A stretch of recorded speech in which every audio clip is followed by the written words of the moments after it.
Have you ever run into someone who disappeared for some time and now looks fundamentally different? Not just physically, but the way they carry themselves, the way they talk. Here's what nobody tells you about that transformation. It didn't happen when everyone's watching. It happened in silence when nobody was paying attention. In this video, I am going to share 11 protocols to transform your life this winter. This is the time to disappear and become the best version of yourself. Phase 1. Build. These first 4 protocols establish your foundation when nobody's watching. They set up who you're becoming and create the conditions that make transformation inevitable. Let's start. Protocol 1. Pick your winter identity. First protocol is the foundation for everything else.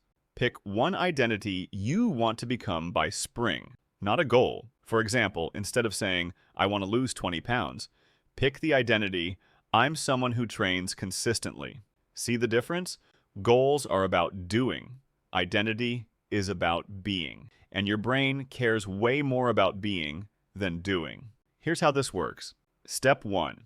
Pick your spring identity right now. Who do you want to be when you emerge in March or April?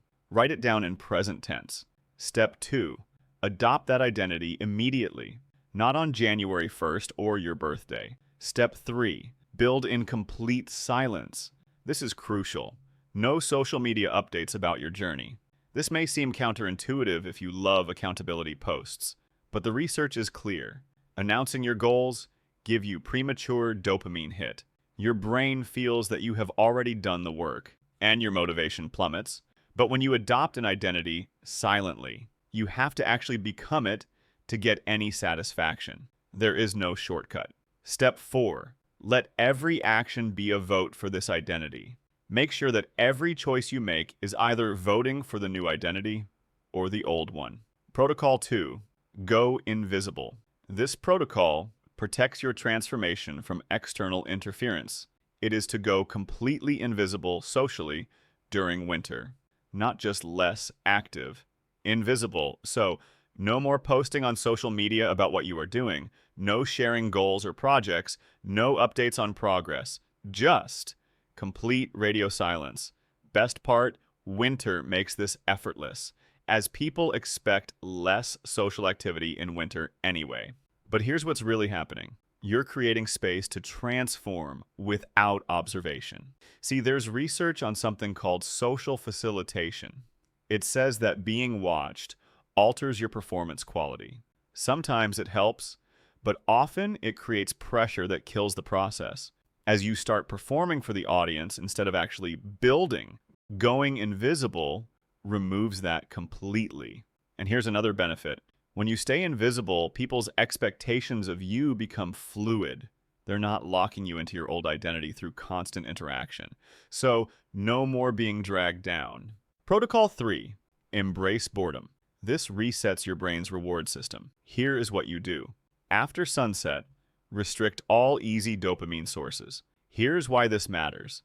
Every time you get an easy dopamine hit from scrolling or watching something, you're raising the threshold for what feels rewarding. So you need bigger and bigger hits to feel satisfied. It's dopamine inflation. But when you remove the easy sources, your baseline drops back down. Suddenly, slower activities like reading feels engaging again. Winter's perfect for this because it gives you this long stretch of dark hours where you can practice being bored. And boredom is where creativity lives. When your brain's not constantly stimulated, it starts making connections. But most people kill boredom immediately with their phones. Let yourself be bored. Watch what your brain does with that space. Protocol 4. Think deep weekly. This turns winter into your strategic thinking period. Almost all of us tend to accumulate big questions throughout the year, ones that we don't get time to think deeply about. Questions like, what do I actually want from my career? What relationships am I maintaining out of obligation versus genuine connection? What would I do if I wasn't afraid of what people think? These questions require real thinking time.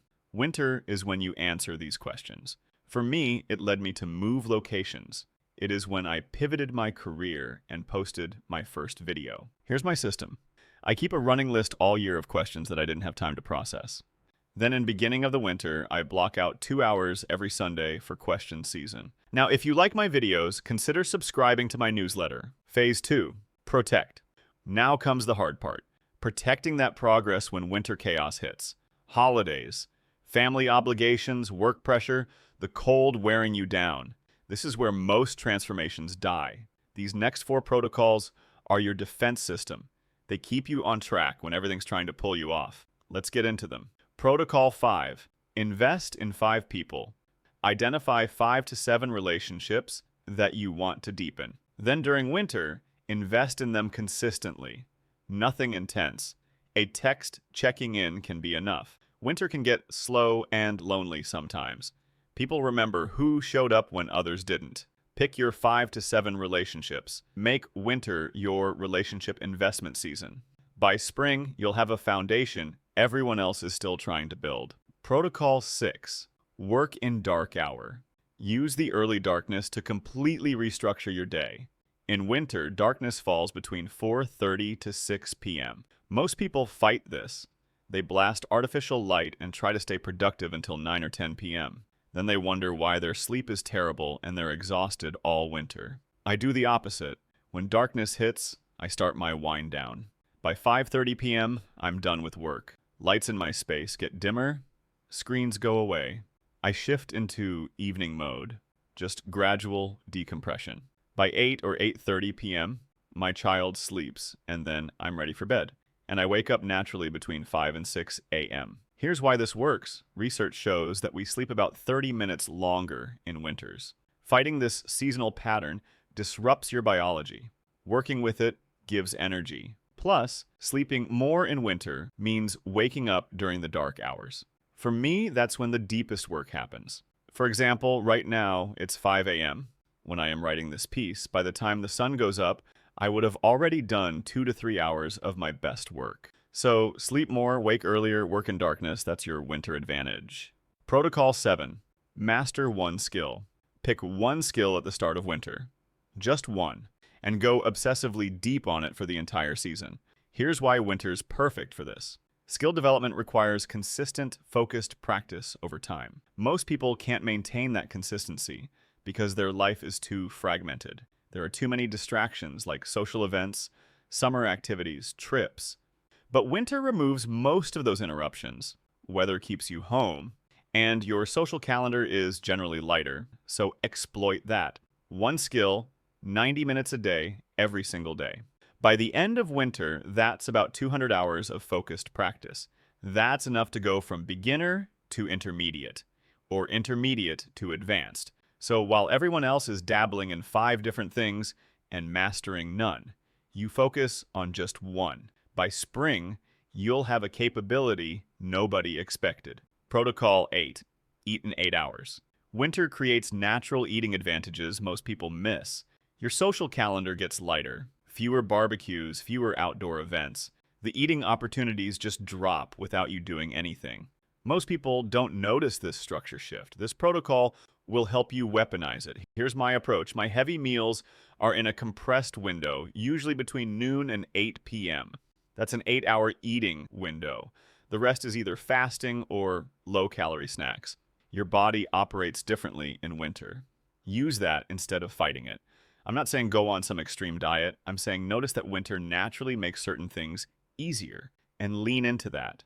Phase 3. Emerge. All right, you've built the foundation, you've protected it through the chaos. Now it's time for the final phase. These last 3 protocols aren't about building new things. They're about optimization and documentation. You're polishing what you built and creating undeniable proof of your transformation. So when spring arrives and you emerge, the change isn't just visible to you. It's visible to everyone. Protocol 9. Match light to task. Over the years, I have realized that gloomy winter days make me lazy. I tackle this by optimizing my environment. Here's how it works. For focused analytical work, use bright light, preferably cool-toned. These are for tasks like writing and detailed thinking. Research shows that higher illuminance improves attention and reaction time. Dim lighting for focused work makes you sluggish, but it's great for creative brainstorming work. Why? Because lower light reduces inhibition in your prefrontal cortex. That's where your brain filters and restricts ideas.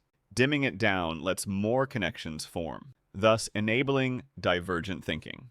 It's why your best ideas come in the shower or right before sleep. Protocol 10. Document daily proof. Every night before bed, I spend 5 minutes with my Winter Witness journal. Not a regular journal or a gratitude journal, but witness journal. One question only. What did I do today that proves I'm becoming my new identity?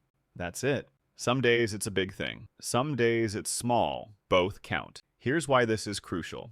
Transformation happens slowly. Too slow to notice day to day. Without documentation, you won't believe it's real. Your brain will tell you nothing's changing. But the Winter Witness Journal captures proof. After 90 days, you have 90 entries. 90 specific actions that prove you're not who you used to be. And every night when you write in it, you're reinforcing the identity. You're telling your brain, this is who we are now. Your brain believes what it sees repeated. By spring, you'll have a transformation record that makes doubt impossible. Protocol 11. Obsess over metrics. This last protocol makes transformation measurable. Pick 2 to 3 specific metrics that represent your new identity. Then track them obsessively all winter. Here's why. If you track too many things, you end up monitoring nothing effectively.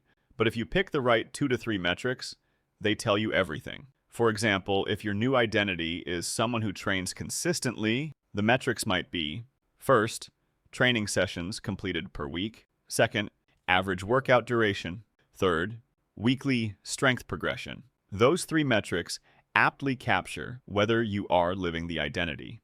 And by tracking them, you also create a feedback loop. That tells you if you are actually becoming that person or just pretending. Remember, what gets measured gets managed. But more importantly, what gets measured gets taken seriously. So there it is. 11 winter-specific protocols that create an unfair advantage.